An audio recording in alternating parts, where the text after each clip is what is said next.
Go ile ga runya tlhakatlhakano kwa kgotlatshekelo ya magistrata wa Benoni ka Ntokozo Zikhali a ne a tlhagelela. Zikhali o ile a tshwarwa ka Labotlhano go latela go latlhega ga Bokgabo Poo wa dingwaga di le 4 ka Mantaga o fetileng. Kgetsi e ne a tshwanelwa ke go gogelwa morago go latela gore rraagwe motswasetlhabelo a leke go tlhasela molatofadiwa. Baagi ba Watchville ba ne ba tlile ka dipalopalo.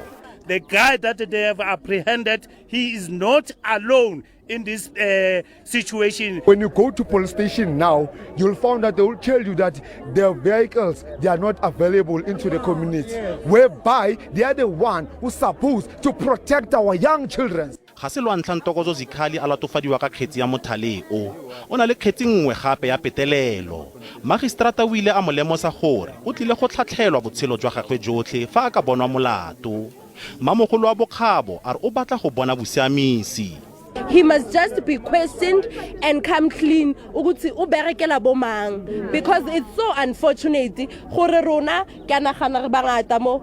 I speak for my family. Killing Mamogolo wa Bokgabo. Re godile re tshameka ko park. We've never come across this incident. Why now? Why today? No galpa a person who claims he has a child. Letswalo le gae. Tonakgolo Panyaza Lesufi a re o tlile go matlafatsa sepodisi go lwantsha bosenyi.